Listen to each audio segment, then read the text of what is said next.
Hello friends, this is a warning message to all police aspirants. Police എക്സാമിൽ നിങ്ങൾ ലിസ്റ്റിലിപ്പോൾ ഉണ്ട്, rank ലിസ്റ്റിൽ ഇപ്പോൾ വേക്കൻസിയൊക്കെ റിപ്പോർട്ട് ചെയ്തിട്ടുണ്ട്. അപ്പോൾ ഒരുപാട് പേരായിട്ട് സംശയമാണ് ഈ വെരിഫിക്കേഷൻ കേസസിനെ കുറിച്ചൊക്കെ. നിങ്ങൾക്ക് അഡ്വൈസാണ് ആദ്യം. നിങ്ങൾ അഡ്വൈസ് ചാർട്ടിൽ ഉൾപ്പെടുകയാണെങ്കിൽ നിങ്ങൾക്ക് അഡ്വൈസ് PSCയിൽ നിന്ന് വരുന്നതാണ്. അതോടുകൂടി PSCയുടെ ഒരു ചട്ടം തീർന്നു. അതിനുശേഷം പിന്നെ നിങ്ങളുടെ കാര്യങ്ങൾ നിയന്ത്രിക്കുന്നതും എല്ലാം ചെയ്യുന്നത് പോലീസ് ഡിപ്പാർട്ട്മെൻറ്റാണ്. നിങ്ങൾക്ക് തൊട്ടടുത്ത പ്രൊസീജിയർ എന്ന് പറഞ്ഞാൽ മെഡിക്കലാണ്. അഡ്വൈസ് വരിക എന്ന് പറഞ്ഞു കഴിഞ്ഞാൽ നിങ്ങൾ ആ തസ്തികയിലേക്ക് ഇന്നായിട്ടുണ്ട്, ഇനി നിങ്ങളെ ജോയിൻ ചെയ്യിപ്പിക്കാൻ വേണ്ടിയിട്ടുള്ള കടമ്പയാണുള്ളത്. അപ്പോൾ ആ മെഡിക്കലാണ് അടുത്തായിട്ടുള്ളത്. മെഡിക്കൽ നിങ്ങൾ ഈ വിചാരിക്കുന്ന പോലെയുള്ള വളരെ സീരിയസ് സ്ട്രിക്റ്റ് ഒന്നുമില്ല. ആർമിക്ക് മാത്രമാണ്. പല്ല് ഒക്കെ ഒരുപാട് പേര് പറയും പല്ലൊക്കെ ഇപ്പോൾ എടുത്ത് മാറ്റി പ്രത്യേക നിയമം വന്നിട്ടുണ്ട്. പല്ലിൻ്റെ പേരിലൊന്നും ഒരിക്കലും നിങ്ങൾ ഔട്ടാവത്തില്ല.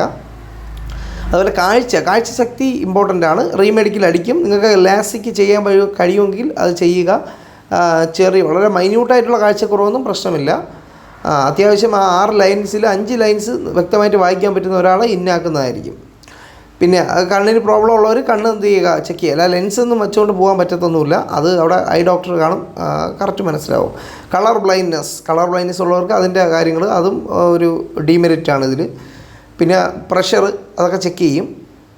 അതിനുശേഷം ആ ദിവസം നിങ്ങളെ ഈ മെഡിക്കൽ ടെസ്റ്റിന് ഹാജരാകുന്ന ആ ദിവസം നിങ്ങൾക്കൊരു വെരിഫിക്കേഷൻ റോള് നിങ്ങൾക്ക് തരും. അതിലാണ് നിങ്ങളുടെ ഡീറ്റെയിൽസ് എല്ലാം ഫില്ല് ചെയ്യേണ്ടത്. നിങ്ങളുടെ 5 വിരൽ പതിപ്പിച്ച വിരലടയാളം ഉൾപ്പെടെ നിങ്ങളുടെ ഡേറ്റാസ് മുഴുവൻ എൻറ്റർ ചെയ്യണം.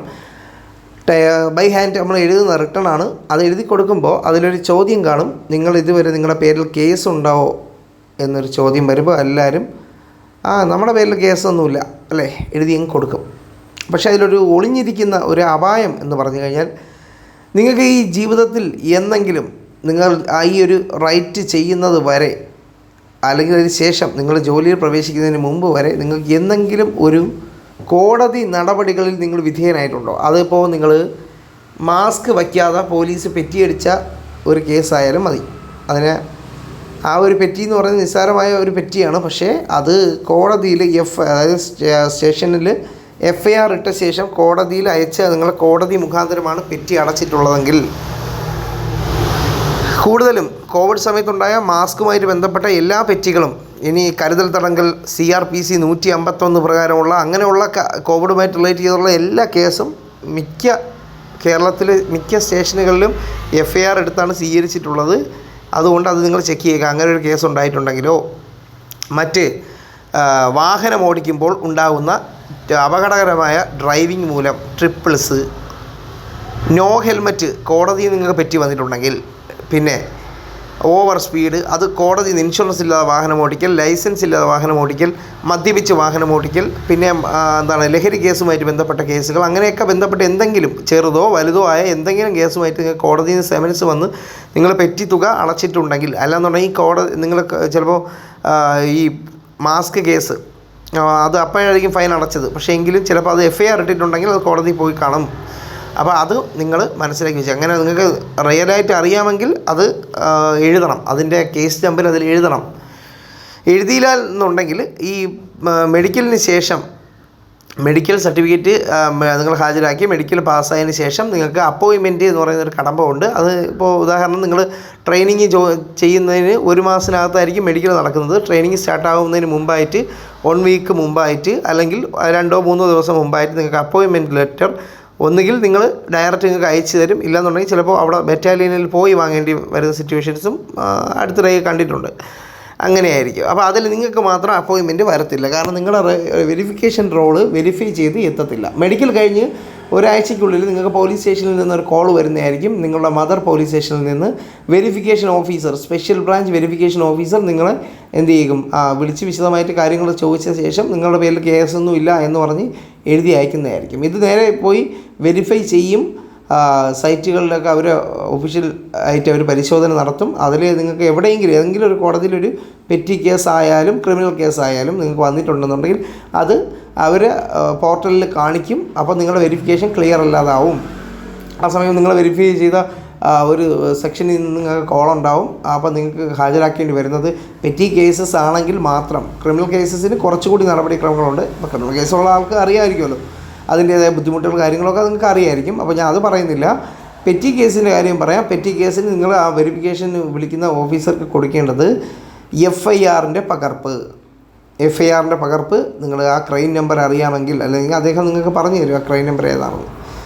നിങ്ങൾ ഉൾപ്പെട്ടിട്ടുള്ള കേസിൻ്റെ ക്രൈം നമ്പർ, പെറ്റി കേസ് ആയാലും ക്രൈം നമ്പർ തന്നെയാണ് അതിനെ പറയുന്നത് കേട്ടോ. FIR നമ്പറിനെയാണ് ക്രൈം നമ്പർ എന്ന് പറയുന്നത്. അപ്പോൾ അതിൻ്റെ ആ കോപ്പി നിങ്ങൾ കോടതിയിൽ നിന്ന് പെറ്റി അടച്ച് കൈപ്പറ്റിയിട്ടുള്ള രസീത് ഉണ്ടെങ്കിൽ അത്.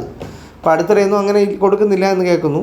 അപ്പോൾ അതില്ല എന്നുണ്ടെങ്കിൽ, അത് കൂടാതെ ഇതുണ്ടെങ്കിലും ഇല്ലെങ്കിലും ഒരു കാര്യം കൂടി വാങ്ങണം. കോടതിയിൽ നിന്നും ജഡ്ജിമെൻറ്റിൻ്റെ കോപ്പിക്ക് വേണ്ടി, ജഡ്ജ്മെൻറ്റ് ലഭിക്കുന്നതിന് വേണ്ടി ആ ജഡ്ജ്മെൻറ്റിൻ്റെ കോപ്പിയിൽ സീല് ചെയ്ത് തരും. അതിൽ ഫുൾ എഴുതിയേക്കാം നിങ്ങൾ ഈ ഒരു കുറ്റകൃത്യത്തിലും പെറ്റി അടച്ചൊഴിവായിട്ടുണ്ട് എന്ന് പറഞ്ഞ് എഴുതി വരുന്നതായിരിക്കും. അപ്പോൾ അത് നിങ്ങൾ എന്ത് ചെയ്യുക, വാങ്ങിച്ച് വയ്ക്കുക. അത് ആ ദിവസം തന്നെ അതിൽ ഡീറ്റെയിൽസ് എല്ലാം കൊടുക്കുക. അങ്ങനെയാണെങ്കിൽ കുറച്ചുകൂടെ സ്പീഡിൽ നിങ്ങളുടെ വെരിഫിക്കേഷൻ നടക്കും. അതിനുശേഷം ഇത് ക്ലിയർ ആയതിന് ശേഷം നിങ്ങൾക്ക് അതിന് അപ്പോയിൻമെൻറ്റ് കിട്ടും. ഇതിൻ്റെ മറ്റ് പ്രൊസീജിയർ എന്ന് പറഞ്ഞാൽ നിങ്ങൾ ഒരു വെരിഫിക്കേഷൻ കഴിഞ്ഞിട്ട് പിന്നെ രണ്ടാമതൊരു വെരിഫിക്കേഷൻ കൂടി വന്നേക്കാം. സ്പെഷ്യൽ ബ്രാഞ്ചിൽ നിന്നും സ്റ്റേറ്റ് ബ്രാഞ്ചിൽ നിന്നും ചിലപ്പോൾ ഒരു വെരിഫിക്കേഷൻ വന്നേക്കാം. അതിനുശേഷം ഇത് നേരെ ഫോറസ്റ്റ് എക്സൈസ് വകുപ്പുകളിൽ കൂടി ഒന്ന് അയക്കുന്നതായിരിക്കും. നിങ്ങളുടെ വെരിഫിക്കേഷൻ റോള് അവിടെ എന്തെങ്കിലും കേസുണ്ടോ ഇല്ലയെന്ന് അറിയാം. മറ്റ് ഡിപ്പാർട്ട്മെൻറ്റിലൊക്കെ അയച്ചതിന് ശേഷം തിരിച്ച് വന്നതിന് ശേഷം ADGP ഇൻ്റലിജൻസ് ഓഫീസിലായിരിക്കും നിങ്ങളുടെ ബാക്കി പേപ്പർ വർക്ക് നടക്കുന്നത്. അത് കഴിഞ്ഞിട്ട് നേരെ ഹോം ഡിപ്പാർട്ട്മെൻറ്റിലോട്ട് പോകുന്നു. ഹോം ഡിപ്പാർട്ട്മെൻറ്റിൽ, അതായത് സെക്രട്ടേറിയറ്റിൽ നിന്ന് അത് പാസ്സായി വന്നതിന് ശേഷം മാത്രമേ നിങ്ങൾ ADGP ഇൻ്റലിജൻസ് ഓഫീസിൽ തിരിച്ച് പോയ ശേഷം വീണ്ടും ബറ്റാലിയൻ ഓഫീസിൽ പോകുന്നു. അവിടെ നിന്നും നിങ്ങൾക്ക് അപ്പോയിൻമെൻറ്റ് കിട്ടും. ഇത്രയും ഒരു കടമ്പ നിൽക്കുന്നുണ്ട്. പണ്ടൊക്കെ നമ്മൾ വരുത്തി വെച്ച ഒരു ചെറിയ പെറ്റി കേസുകളുണ്ട്. ബൈക്കിൽ ട്രിപ്പിൾ അടിച്ചതും അത് റാഷ് ആൻഡ് നെഗ്ലിജിബിൾ ആക്ട് അതുമൊക്കെ ബന്ധപ്പെട്ട് ഇങ്ങനൊരു കുഴപ്പം പോലീസിലുണ്ട് എന്നൊരു കാര്യം മനസ്സിലാക്കിയിരിക്കുക. ഇത് ഒരുപാട് പേര് വീണ്ടും ചോദിച്ചിട്ടുണ്ട്. പിന്നെ ഇതിൽ കുറച്ച് പേർക്ക് ഡൗട്ടുണ്ട്. ഈ ഓൺലൈൻ പെറ്റികളൊന്നും FIR ഇടുന്നതല്ല. ഓൺലൈൻ പെറ്റികൾ, അതായത് MV പെറ്റികൾ, മോട്ടോർ വെഹിക്കിൾ റിലേറ്റഡ് ആയിട്ട് ക്യാമറയിൽ വന്ന ഫോട്ടോ എടുത്ത പെറ്റികൾ, നിങ്ങൾ നോ ഹെൽമെറ്റ് അങ്ങനെയുള്ളൊന്നും കുഴപ്പമില്ല. പിന്നെ പണ്ടൊക്കെ നിങ്ങൾ പോലീസ് തടഞ്ഞു നിർത്തി പെറ്റി സ്ലിപ്പ് തരുന്ന പെറ്റികൾ പ്രശ്നമില്ല. FIR ഇട്ടിട്ടുണ്ട് എന്നുണ്ടെങ്കിൽ അത് പ്രശ്നമാകും. ഓക്കെ, ഇത്ര കാര്യമാണ് പറയാനുള്ളത്. മറ്റൊരു അപ്ഡേറ്റുകൾ കാണാം. ഇത് അറിഞ്ഞുകൂടാത്ത സുഹൃത്തുക്കളൊക്കെ ഉണ്ടെങ്കിൽ ഒന്ന് ഷെയർ ചെയ്ത് കൊടുക്കുക. ഇത് നിങ്ങൾ കരുതി വെക്കേണ്ടത് FIRൻ്റെ പകർപ്പ്, ജഡ്ജിമെൻറ്റ് പേപ്പർ, ഇത് രണ്ടും വച്ചേക്കണം. രണ്ടും കൊടുക്കുമ്പോൾ ഇതങ്ങ് സോൾവ് ആകും. ഞാൻ ഇതിന് മുമ്പ് പറഞ്ഞ ഈ നടപടിക്രമങ്ങളിലൂടെ ഇതങ്ങ് സോൾവ് ആകും. നിങ്ങളുടെ വെരിഫിക്കേഷൻ ക്ലിയർ ആകും. പക്ഷേ അത്രയും നാൾ നിങ്ങൾക്ക് ഇത് ചെയ്യാൻ പറ്റത്തില്ല, ജോയിൻ ചെയ്യാൻ കഴിയത്തില്ല. കാരണം ഇൻ സർവീസ് അല്ല, ജോയിൻ ചെയ്യുന്ന സമയത്ത് നിങ്ങളുടെ PCC ക്ലിയർ ആയിരിക്കണം. അല്ലാന്നുണ്ടെങ്കിൽ നിങ്ങൾ PCCക്ക് അപ്ലൈ ചെയ്ത് കിട്ടിയിട്ടുള്ള ആളാണെങ്കിൽ കുഴപ്പമില്ല. അതിന് ശേഷം വേറെ കേസൊന്നും വരുത്തിയിട്ടില്ലെങ്കിൽ നിങ്ങൾ അതുപോലെ നടപടിക്രമത്തിൽ പോകും. പിന്നെ മറ്റൊരു കാര്യം പറയാനുള്ള, നിങ്ങൾ ഹെൽമെറ്റ് വയ്ക്കാതെയൊക്കെ ഉള്ള പെറ്റികളൊക്കെ നിങ്ങളെ മൊബൈലിലൊക്കെ മെസ്സേജ് വന്ന് കിടപ്പുണ്ടെങ്കിൽ അതൊക്കെ അടച്ചിട്ടുണ്ടെന്ന് പറഞ്ഞ് പ്രിൻ്റ് എടുത്തുകൊണ്ട് കാണിക്കേണ്ട കാര്യമില്ല. നിങ്ങൾക്ക് FIR ഇട്ട കേസ് ഉണ്ടെങ്കിൽ മാത്രമാണ് പ്രശ്നമാകുന്നത്. ഒരു കാര്യം കൂടെ ഞാൻ അറിയിക്കുന്നുണ്ട്. ഒരുപാട് പേർക്ക് പോലീസിലൊക്കെ നിയമനം ഒരുപാട് വൈകിപ്പോയ കാര്യം ഇതൊക്കെ കൊണ്ടാണ്. പിന്നെ ഇതിലൊരു പോം വഴി എന്ന് പറഞ്ഞാൽ നിങ്ങൾക്ക് ട്രിബ്യൂണലിനെ സമീപിച്ച് ഒരു കേസ് കൊടുത്ത് എടുക്കാൻ പറ്റുന്ന ഒരു കാര്യം കൂടെ ഉണ്ട്. അതൊരു കാര്യമുണ്ട്. അതിന് വക്കീൽ ഫീസോ അങ്ങനെയൊക്കെ ചെറിയ ചിലവുകളൊക്കെ വരും. പക്ഷെ ആ ഒരു വിധി വാങ്ങിച്ചു കഴിഞ്ഞാൽ നിങ്ങൾക്ക് പെറ്റി കേസ് ആയതുകൊണ്ട് നിങ്ങൾക്ക് നിയമനം കിട്ടും എന്നൊരു വിധി വന്ന് തരുന്നതായിരിക്കും. അതുകൊണ്ട് നിങ്ങളുടെ ഓഫീസിൽ കാണിച്ച് കഴിഞ്ഞാൽ നിങ്ങൾക്ക് അപ്പോയിൻമെൻറ്റ് കിട്ടുകയും ചെയ്യും. ഓക്കെ, ഇങ്ങനെയൊരു എക്സ്ട്രാ കേസുണ്ട്. നോർമലി അതായി വരുമ്പോൾ കുറച്ച് മാസങ്ങൾ എടുത്തേക്കാം. ഇത്ര കാര്യമാണ് പറയാനുള്ളത്. Okay, by.